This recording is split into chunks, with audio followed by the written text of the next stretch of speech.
Buen día, bienvenidos y muchas gracias por asistir a la continuación de este curso de alabanza y contemplación del misterio de la Santísima Virgen María, Madre de Dios y Madre nuestra. Hoy nos toca en esta tercera clase el tema de la Inmaculada Concepción de la Santísima Virgen María, que estará a cargo, como el primer tema del curso, del Padre Gabriel Delgado.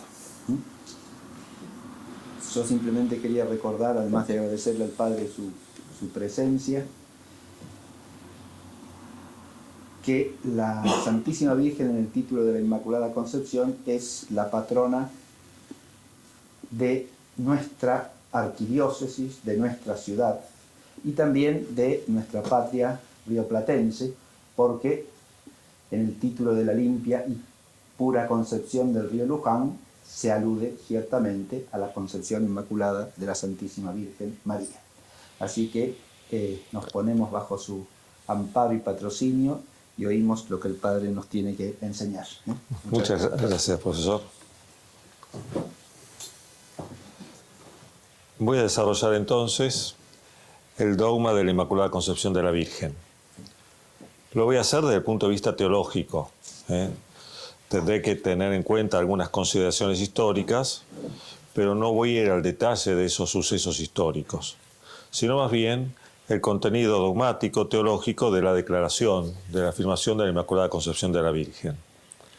Voy a partir del texto mismo de la declaración dogmática, hecha por Pío IX el 8 de diciembre del año 1854, que dice así: declaramos, proclamamos y definimos que la doctrina que sostiene que la Beatísima Virgen María fue preservada e inmune de toda mancha de la culpa original en el primer instante de su concepción, por singular gracia y privilegio de Dios Omnipotente, en atención a los méritos de Cristo Jesús Salvador del género humano, está revelada por Dios y debe ser, por tanto, firme y constantemente creída por todos los fieles.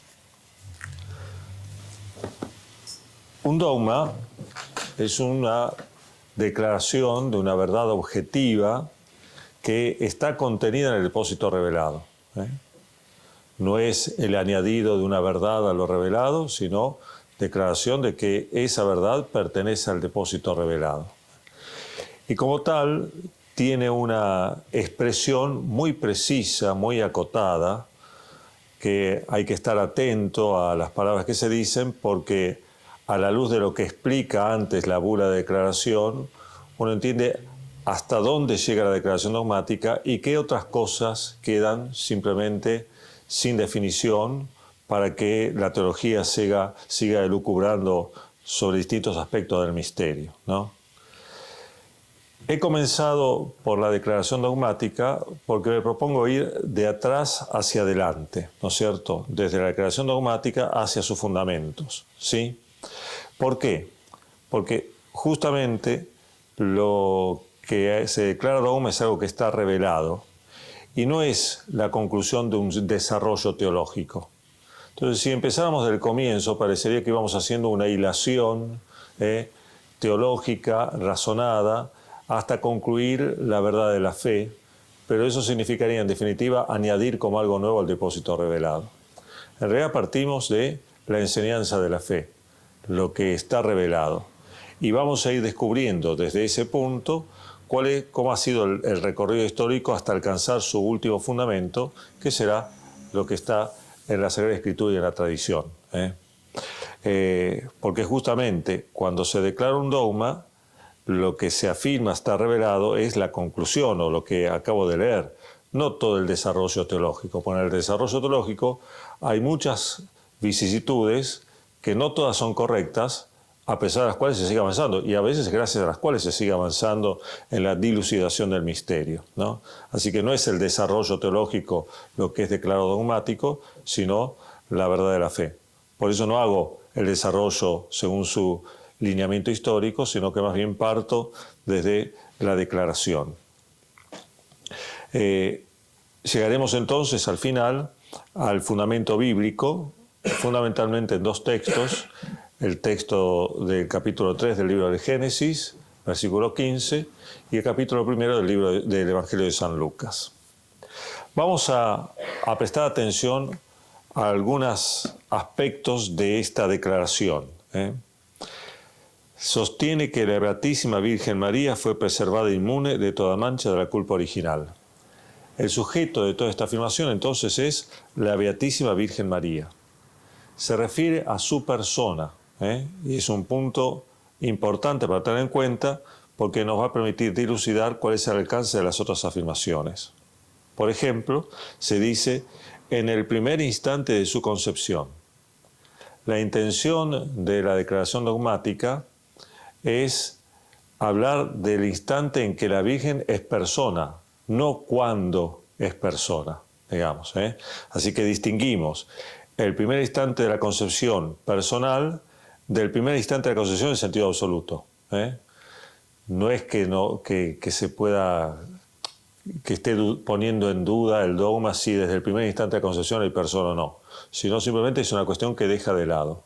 No recae la definición dogmática sobre esa cuestión.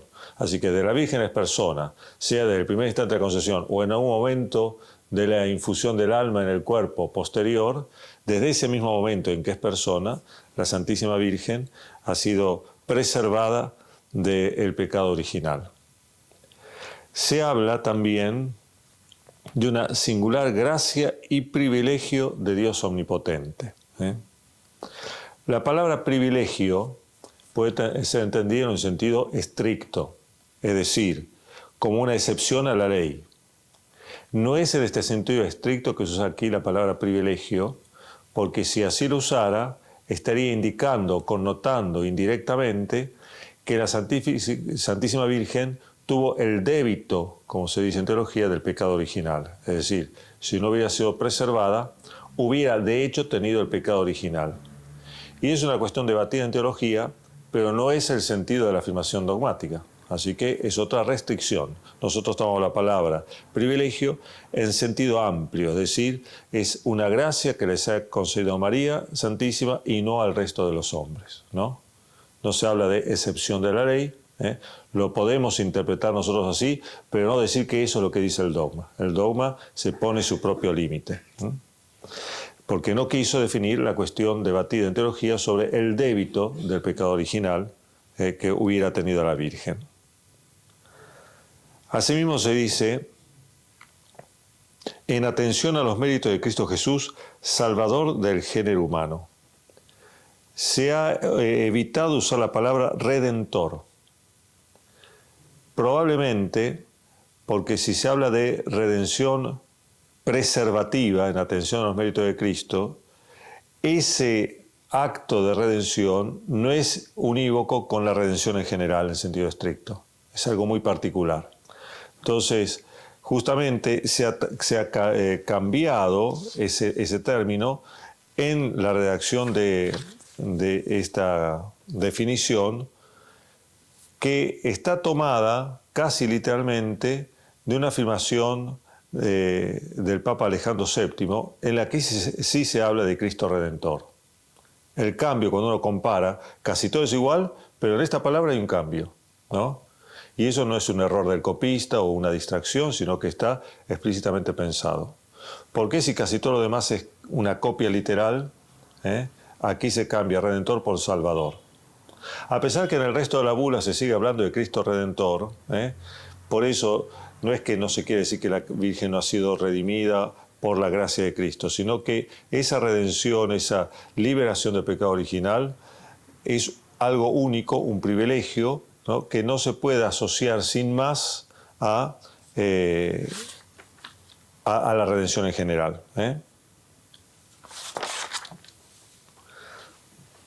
¿De qué ha sido librada la Santísima Virgen? Ha sido preservada inmune.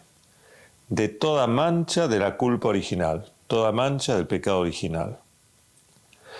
No se dice que haya sido librada de las consecuencias del pecado original, ¿sí?, sino solamente de la culpa o del pecado.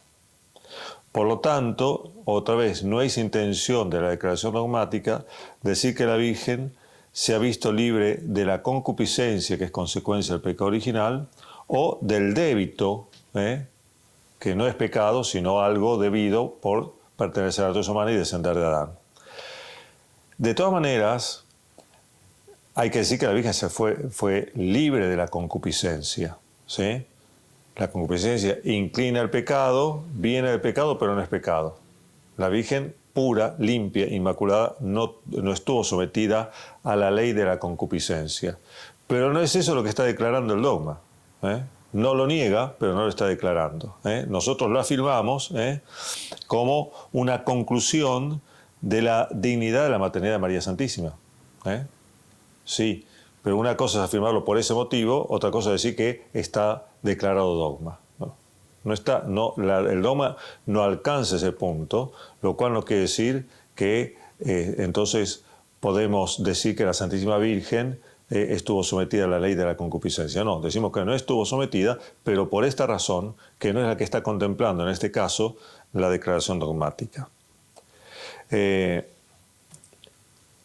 Cuando se usa la palabra preservada, preservada inmune, se está diciendo que no tiene de hecho el pecado original, ¿sí? Pero al mismo tiempo se connota, si fue preservada, ¿no? Se connota la posibilidad del pecado, no el débito, que es un hecho, ¿no es cierto? Son sutilezas, pero que hay que tener en cuenta para determinar el límite concreto de la declaración dogmática. Se termina diciendo que está revelada por Dios esta verdad. Es decir, es un dogma de fe. Dicho de otra manera, no es que está revelada porque es declarada dogma, sino que es declarada dogma porque está revelada. Ese es el orden que tenemos que pensar esto. En esta declaración dogmática, les decía, siendo de atrás hacia adelante, el Papa Pío IX se hace eco de esta declaración de Alejandro VII en el breve Solicitudo Omnium Ecclesiarum, en la que el Papa Alejandro hace un resumen de la opinión común al respecto de la Inmaculada Concepción. Y Pío IX, casi como le decía recién, copia las palabras de este breve. Dice así: existe un antiguo y piadoso sentir de los fieles de Cristo hacia su Madre Beatísima, la Virgen María, según el cual el alma de ella fue preservada e inmune de la mancha del pecado original en el primer instante de su creación e infusión en el cuerpo. ¿Vean? No dice cuándo es la infusión en el cuerpo, sino desde que se infundió el alma en el cuerpo. Por especial gracia y privilegio de Dios, en vista de los méritos de Jesucristo, Hijo suyo, Redentor del género humano, y en este sentido dan culto y celebran con solemne rito la festividad de su concepción. Y el número de ellos ha crecido después de las constituciones promulgadas por el Papa Sixto IV, de feliz memoria, etc. Bueno, Alejandro VII, en el siglo XVII, presta atención, la declaración dogmática es de 1800, siglo XIX. Ya 2 siglos antes, el Papa Alejandro VII testimonia que esta opinión teológica es fuertemente extendida, ¿sí? Casi todos opinan lo mismo. Es una opinión favorable a la Inmaculada Concepción. Ese fue un punto de llegada después de un largo recorrido. ¿Cómo puede Alejandro VII decir esto? Ha habido antes un momento importante, justamente en el Concilio de Trento, que es siglo XVI, vayamos haciendo la cuenta, ¿no? Del siglo XIX, vamos al siglo XVII, ya hay una opinión generalizada favorable a la Inmaculada Concepción.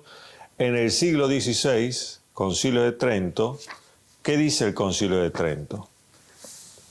Cuando trata sobre el pecado original, en el decreto sobre el pecado original, en la conclusión para el cierre de ese decreto dice lo siguiente: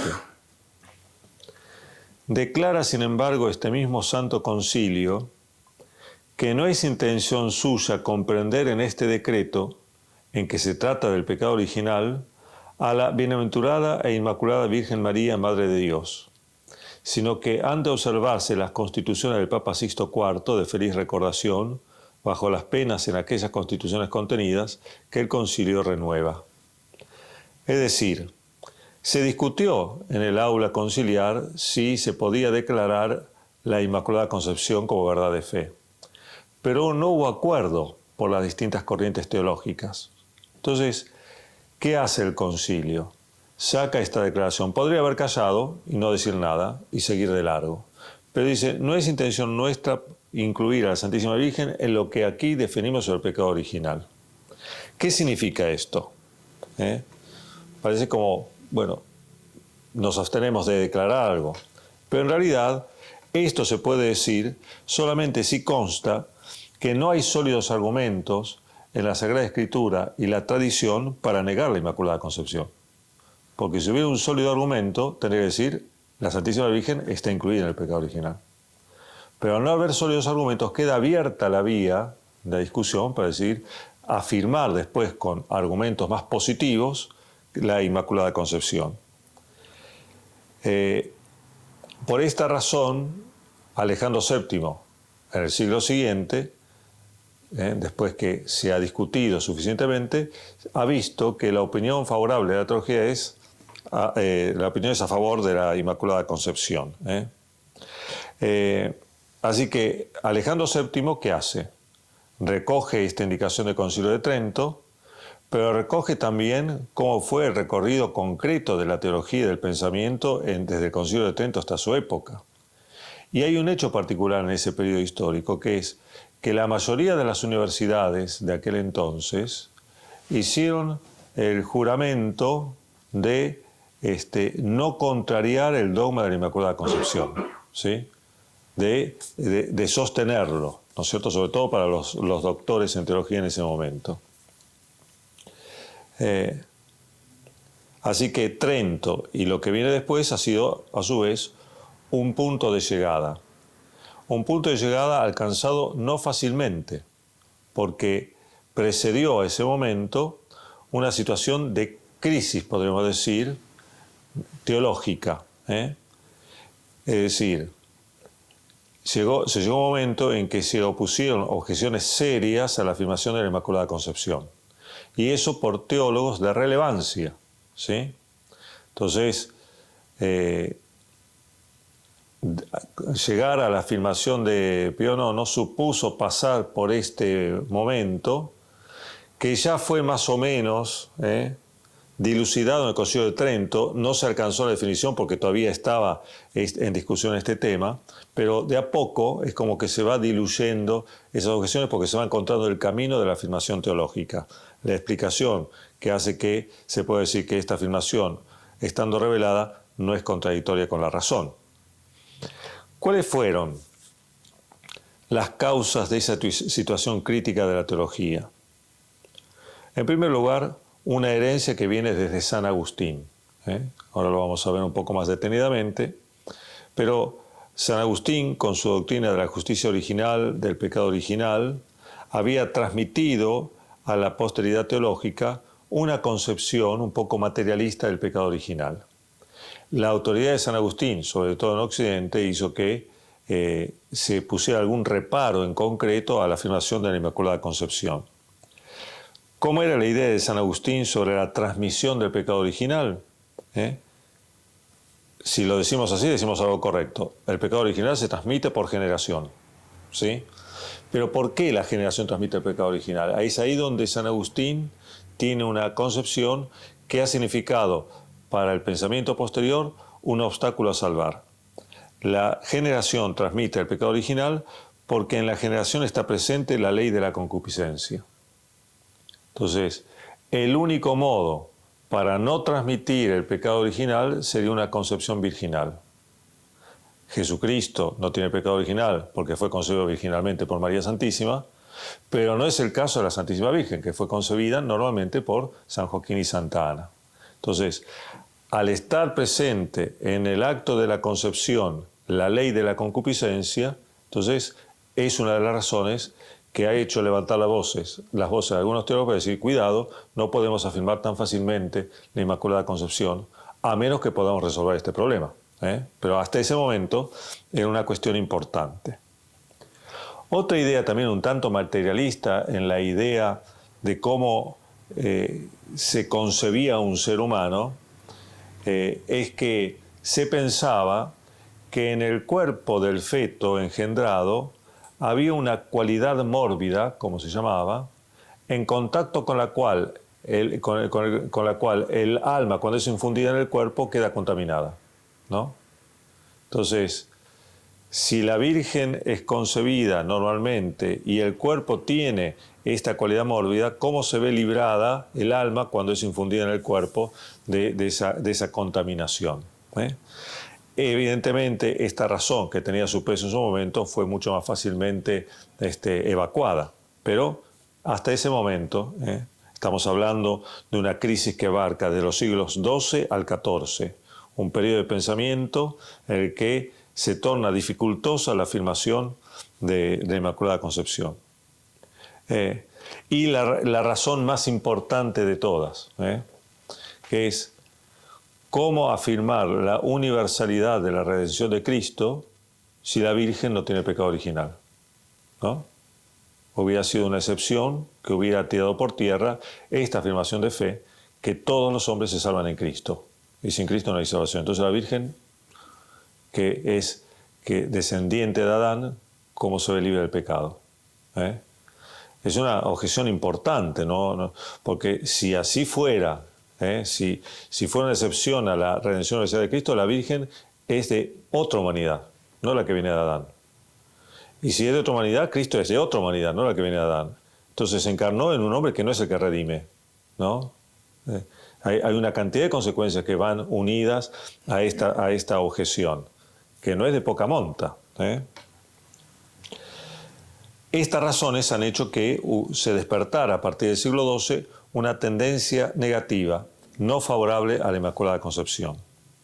En primer lugar, con San Anselmo, que de las tres dificultades que les he nombrado se concentra fundamentalmente en la última. La universalidad de la redención de Cristo es el gran problema.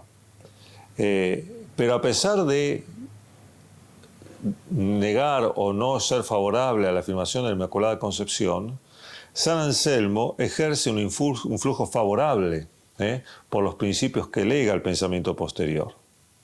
En primer lugar, por su afirmación rotunda de la santidad de María, que es superior a la de cualquier otro ser humano. Requerida esa santidad por su misión, por la maternidad divina. Es inconcebible para la fe pensar la maternidad divina de María y que esté sujeta al mismo tiempo a la ley del pecado, ¿no? La que da a luz a que no va a librar del pecado no puede estar sujeta al pecado. Así que por esa razón San Anselmo afirmaba la superior santidad de María Santísima. Y por eso mismo afirmaba que había sido purificada María del pecado antes de la encarnación. Y además introduce la idea de que fue purificada antes de la encarnación en previsión de los méritos de Cristo.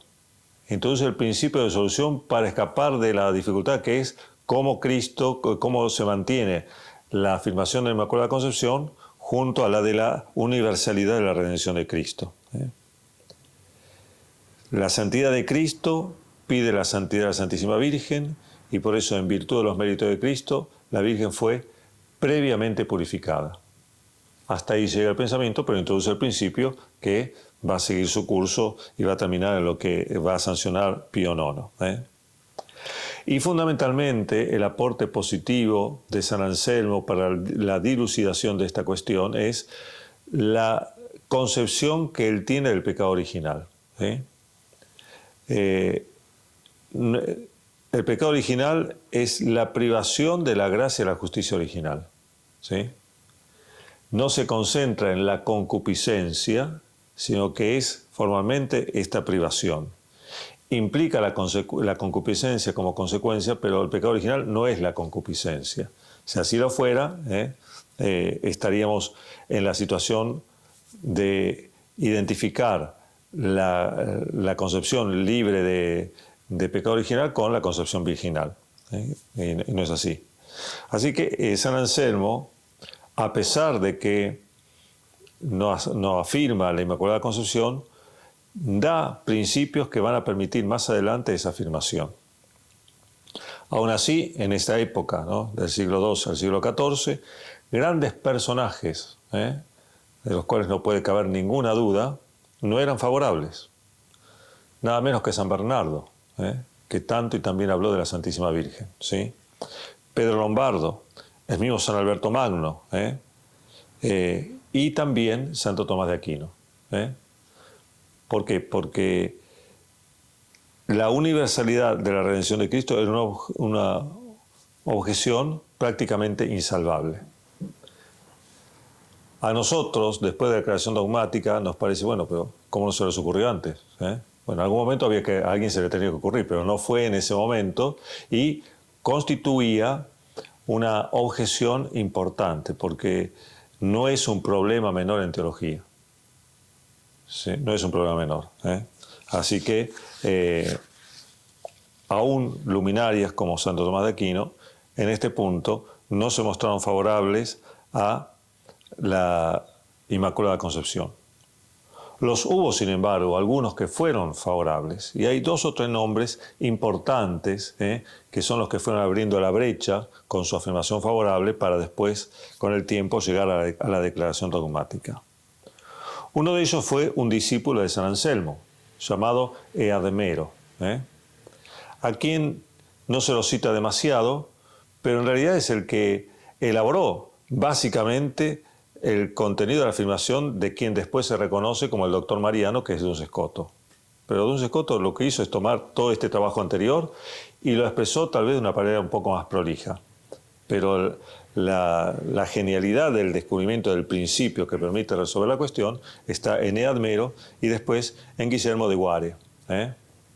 Eadmero, que decía, primera distinción importante que había que hacer entre la concepción activa de la Santísima Virgen por parte de sus padres y la concepción pasiva de la Santísima Virgen libre del pecado original. Es decir, se separa la realidad. Una cosa es que San Joaquín y Santa Ana hayan concebido normalmente a la Santísima Virgen. Esa es la concepción activa por parte de sus padres.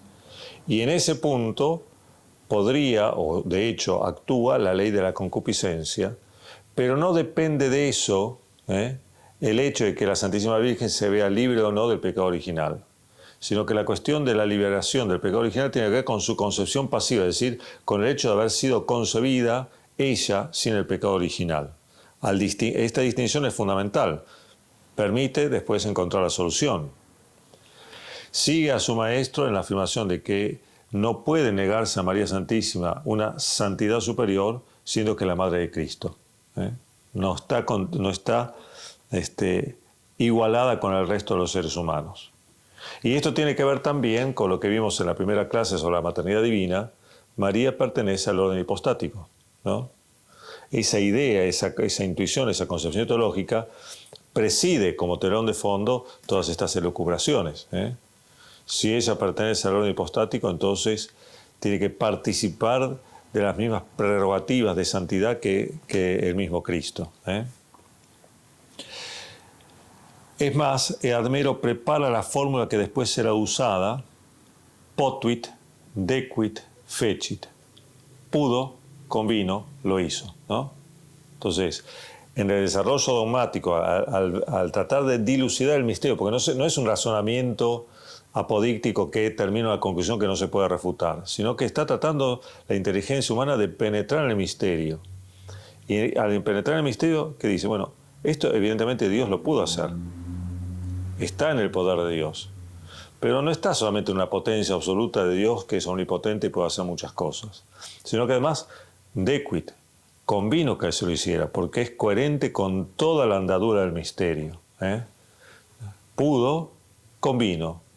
Entonces, ¿por qué no lo va a hacer? si es lo más coherente, lo más congruente con todo el misterio. Entonces, potuit, dequit, fecit, ¿no es cierto? La inteligencia alcanza la inteligibilidad del misterio, ¿sí? No lo deduce, lo comprende, ahonda en él.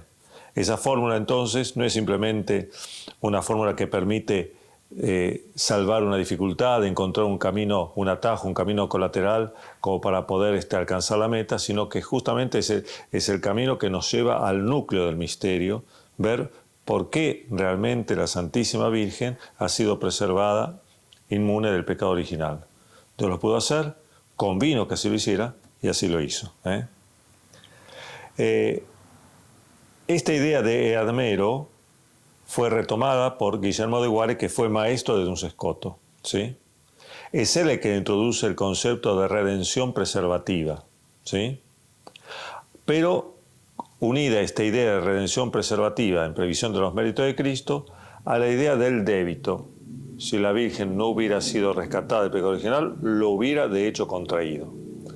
Esa realidad, que es no la que quiere definir el Papa Pío IX, está presente en esta elucubración teológica y sigue la discusión. Se podrá pensar que sí o que no, pero no es dogmático.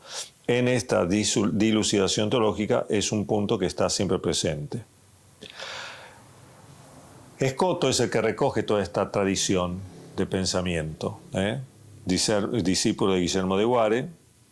Él desarrolla y purifica la doctrina del Maestro y por eso se lo identifica a él como aquel que finalmente aporta la solución teológica para poder afirmar la Inmaculada Concepción. Es cierto, se tiene el mérito de haber retomado todo ese pensamiento, haberlo purificado, ordenado, pero el pensamiento ya venía de antes, digamos, no es una invención de él.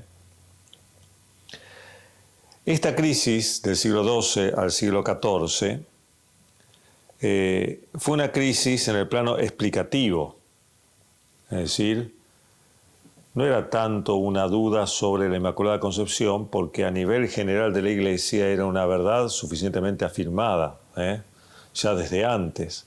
Pero ¿cómo lo explicamos? ¿Cómo lo sostenemos? Ese era el problema, ¿no?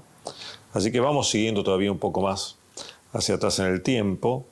Nos vamos hacia el periodo anterior a este siglo XII al XIV y vamos al periodo que desde el siglo V, bien temprano, hasta el siglo XI, es un periodo donde se explicita mayoritariamente y favorablemente la fe en la Inmaculada Concepción, después del Concilio de Éfeso hasta el siglo XI. Desde ese Concilio de Éfeso que declara la maternidad divina de María en adelante, hay todo un periodo en que se va explicitando que María es un ser único, que reviste una santidad única y que ha sido preservada del pecado original. La tendencia negativa acerca de la Inmaculada Concepción surge por la dificultad de explicarlo, pero había un sensus fidelium, podemos decir, ya suficientemente extendido desde el siglo V hasta el siglo XI, a favor de la Inmaculada Concepción. Esta afirmación, paradójicamente, era más clara todavía en Oriente que en Occidente, a pesar de que en Oriente, por otras cuestiones, no se termina de aceptar el dogma de la Inmaculada Concepción, porque es el dogma del Papa, no porque por la Inmaculada Concepción, ¿no es cierto? O sea que por una cuestión colateral y paradójica, porque en Oriente desde temprano se afirmó con más claridad la Inmaculada Concepción que en Occidente. Por ejemplo, figuras destacadas en el Oriente a favor de la Inmaculada Concepción, nada menos que San Germán de Constantinopla, ¿no es cierto? Un gran doctor mariano. En Occidente la teología siguió un camino propio, y en este periodo de tiempo, más bien hacia el final de este periodo, es importante la figura de Pascasio Radberto, un teólogo de la corte carolingia. Para Pascasio Radberto, Cristo evidentemente carecía del pecado original. ¿Por qué? Porque fue concebido virginalmente. Ahora, María no fue concebida virginalmente, pero sin embargo fue librada del pecado original. En algún momento de su concepción. Llega a decir, en algún momento antes de ser dada a luz. No dice desde el instante de su concepción, pero la misión de la Virgen requería que fuera preservada del pecado original. Lo contrajo y fue liberada. Si la anterior afirmación de que para no contraer el pecado original era necesaria la concepción virginal, si esa anterior afirmación viene de San Agustín, esta segunda es propia de él, es una novedad para la época. A pesar de que la Virgen fue concebida no virginalmente, fue preservada del pecado original. Lo contrajo, más que preservada, fue librada. Lo contrajo, pero fue purificada de él antes de su alumbramiento. Un hito importante, importantísimo, en este periodo de tiempo del siglo V al siglo XI, podemos decir a partir de los 6, 7 y 8, fue la fiesta litúrgica de la Concepción de María. Empieza implícitamente esta fiesta con otra fiesta litúrgica, que es la de la Natividad de María, que se concentraba justamente en cómo los padres habían dado a luz, concebido y engendrado y dado a luz a la Santísima Virgen. Esa fiesta de la Natividad de María del siglo VI evoluciona, se desarrolla en el siglo VII y en el siglo VIII como fiesta de la concepción de la Virgen. Del nacimiento a su concepción. Al principio, concepción activa. Sobre todo fundado en el apócrifo que hablaba del milagro por el cual Santa Ana, que era estéril, pudo concebir a la Santísima Virgen, ¿no? Entonces era una fiesta litúrgica que concebía, que celebraba ese misterio, ese milagro. Santa Ana concibió milagrosamente a la Santísima Virgen. Es la concepción activa. Pero inmediatamente después, el sentido que se le dio a esta fiesta litúrgica, que tenía este origen, celebrar este milagro, se fue convirtiendo en una fiesta de la concepción pasiva. Es decir, no tanto como concibió Santa Ana a María, sino como María fue concebida, como llegó a la existencia, como Dios la preservó del pecado. Porque los himnos, los panegíricos, las homilías, las predicaciones apuntaban en esa dirección, aunque la fiesta era de la concepción activa, ¿no? Entonces de a poco la fiesta fue cambiando en esta dirección. Así que tenemos un periodo que va desde el siglo VII al VIII, en el que, gracias a la liturgia particularmente, la afirmación de la Inmaculada Concepción de María era unánimemente aceptada.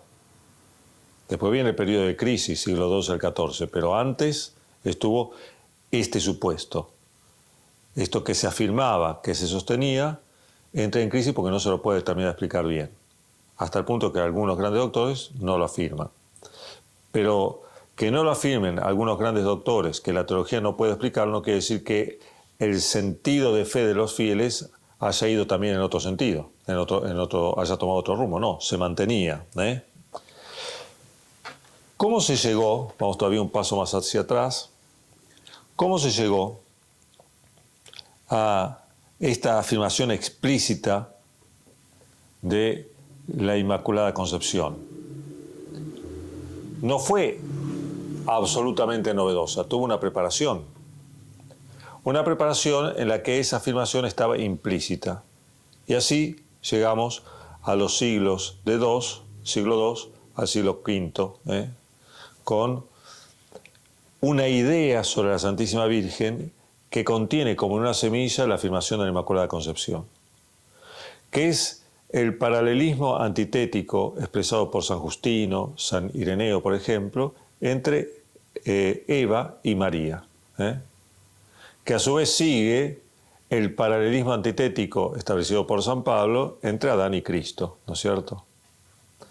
Una cosa lleva a la otra, lo cual muestra la íntima conexión que hay entre la Virgen y Cristo, ¿no? Otra vez la idea de la pertenencia al orden hipostático. Si hay un paralelismo antitético entre Adán y Cristo, no puede no haber un paralelismo antitético entre Eva y María, porque María está asociada a Cristo. Entonces, como Eva estuvo asociada a Adán. Entonces, ese misterio de Eva es el que permite contener como una semilla, como en germen, lo que después se va a hacer explícito a partir del siglo V, sobre todo después de la declaración dogmática de la maternidad divina de María en el Concilio de Éfeso. Así que había ya en este paralelismo antitético, que era tema de predicación y de consideración y reflexión por los padres de la Iglesia en este siglo II al V, había ya como en germen, estaba ya como en germen contenida la afirmación de la Inmaculada Concepción. Pero había también otra razón, que es la reflexión, la consideración, la meditación sobre el saludo del ángel a la Virgen, llena de gracia, que es Jaritomene, ¿no? Entonces ahí estaba ya contenido implícitamente esta afirmación.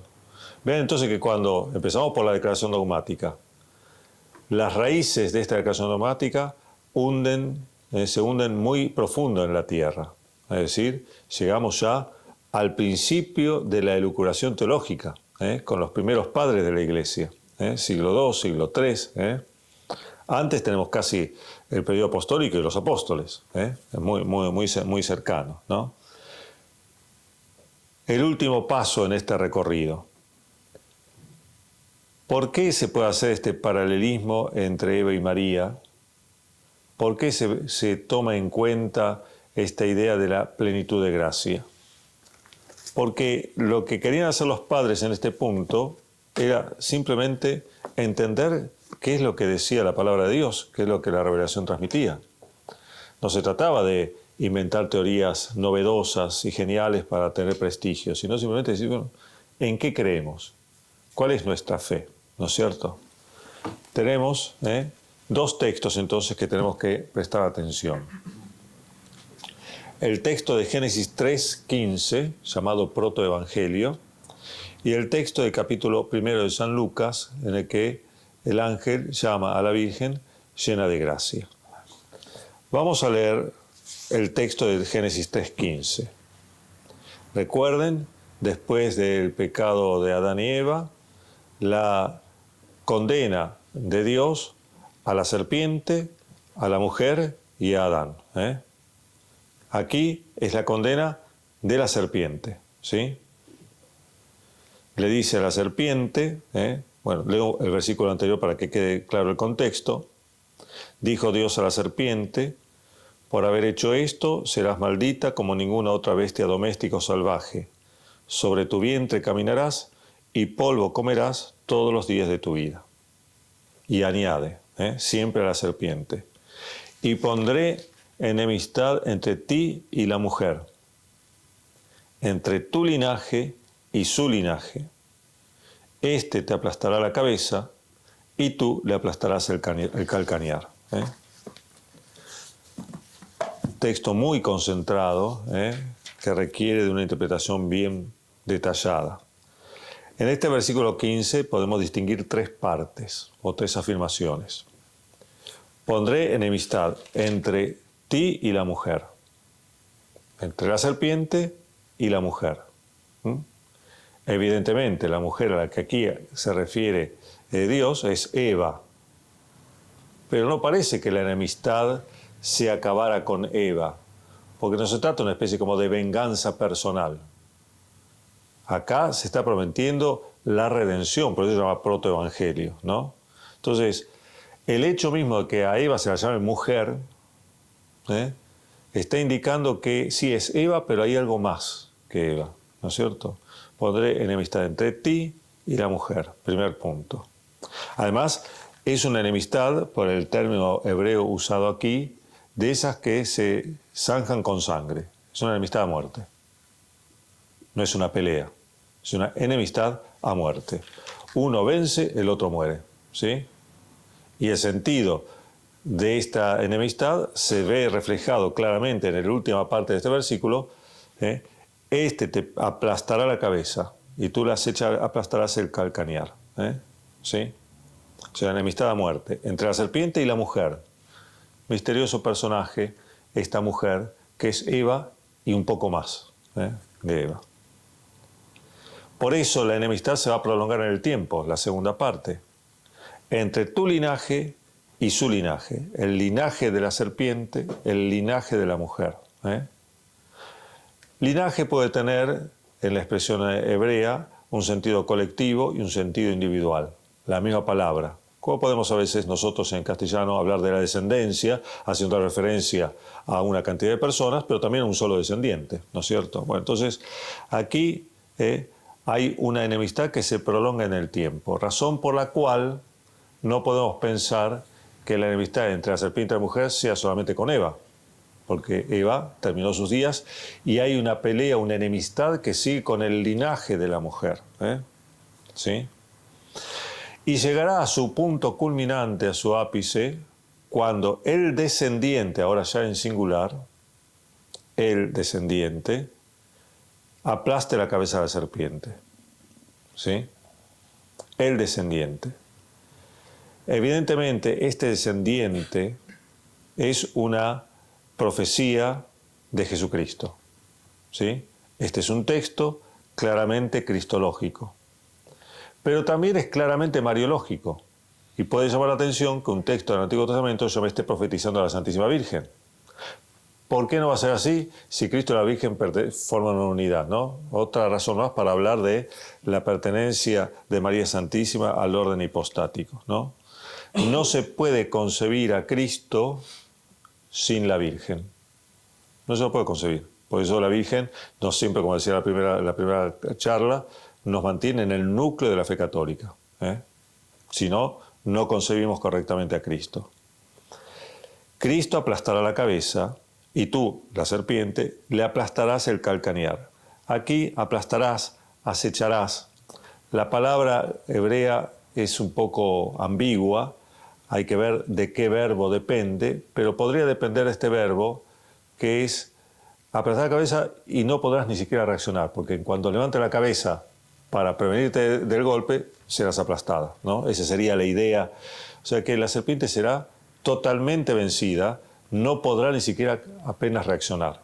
No es que la podrá herir de alguna manera, podrá herir el pie que la aplasta, sino simplemente que apenas podrá darse cuenta de que es aplastada y nada más. Una reacción de alguna manera ineficaz. En la Vulgata, en vez de decir él te aplastará la cabeza, el descendiente te aplastará la cabeza, dice ella te aplastará la cabeza. No corresponde a la gramática hebrea, no corresponde, pero corresponde de alguna manera a la teología, porque se pone como en paralelo la enemistad de Cristo con la serpiente, que es total y absoluta, y la enemistad de la mujer y la serpiente, que es total y absoluta. La bula de declaración dogmática dice que Cristo y María tienen las mismísimas enemistades con la serpiente. La mismísima enemistad, ¿no? Por lo cual, este texto de Génesis 3.15 es interpretado a la luz de la fe de la Iglesia no como algo que se le dice solamente a Eva, sino como una profecía de la Virgen. Y la Virgen tiene con Cristo la misma enemistad a muerte, es decir, no tiene nada que ver con el diablo, que es representado por la serpiente. Nada que ver.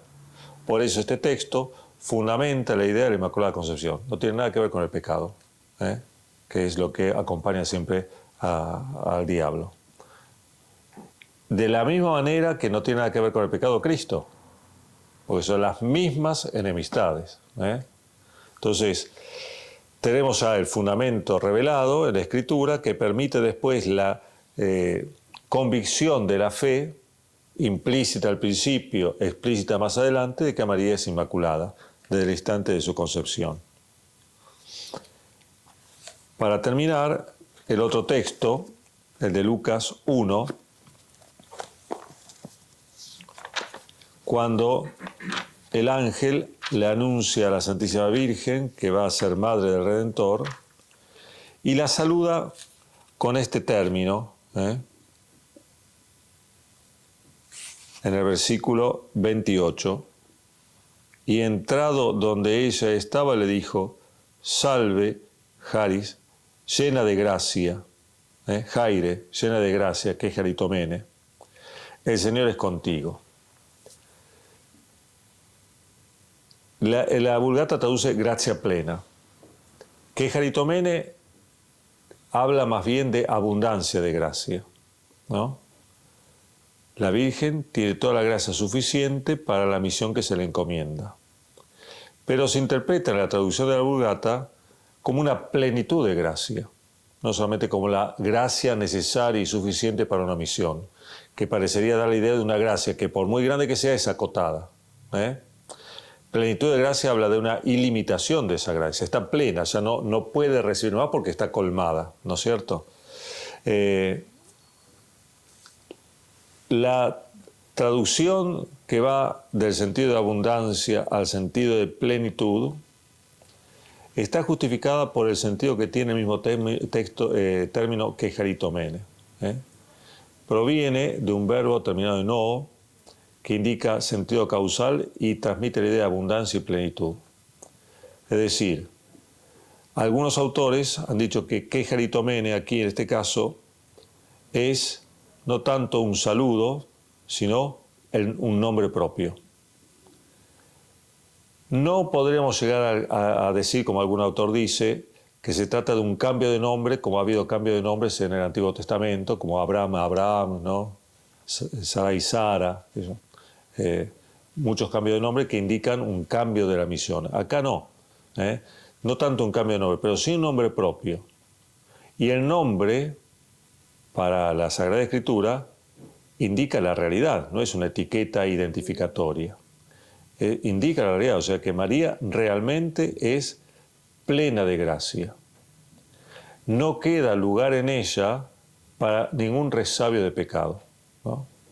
O sea que aquí tenemos los dos textos bíblicos fundamentales que han permitido el desarrollo dogmático para afirmar que esa plenitud de gracia indica ausencia absoluta del pecado original, ¿sí?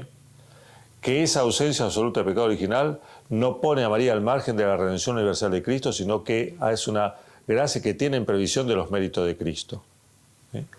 Y eso está revelado en estos textos y en la tradición que lo ha afirmado. Nosotros no nos basamos solo en la Escritura, sino en la tradición que interpreta la Escritura. Así que tenemos un conjunto, un fundamento conjunto de Escritura y tradición que nos permite decir que realmente lo que ha dicho Pío IX en la bula de declaración de la Inmaculada Concepción es realmente así. Simplemente ha dicho, después de todo este proceso larguísimo de dilucidación teológica, la verdad de la Inmaculada Concepción es dogma de fe, es una verdad revelada, ¿sí? No es una simple conclusión teológica, no es una doctrina teológicamente cierta y nada más, sino que es algo mucho más, pertenece al misterio de la verdad revelada. Y habría que decir tal vez un poco más. Pertenece al misterio de la verdad revelada, de esos misterios o de esas verdades que están intimísimamente conectados con el misterio de Cristo. No son otras verdades, ¿no?, sino que son reveladas, sino esta que está íntimamente vinculada al misterio de Cristo. De tal manera que no puede no afirmarse, hablarse bien de Cristo sin haber alcanzado esta dilucidación. Era de alguna manera necesario, es decir, no es solamente expresión de la piedad de los fieles. Entonces el Papa, en atención a esa piedad de los fieles, concede lo que los fieles creían, sino realmente es como un modo de expresar correctamente la fe en Jesucristo. Acabar, llevar, cerrar esa afirmación cada vez con mayor precisión. Bueno, muchísimas gracias entonces.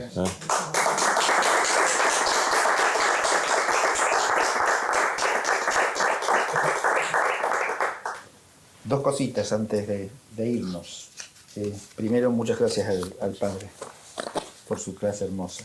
Y segundo, si ustedes se fijan en la imagen que tienen en la portada del programa, que como decíamos en la clase pasada, corresponde al mosaico del ábside de la Catedral de Monreale, en Sicilia, ¿no?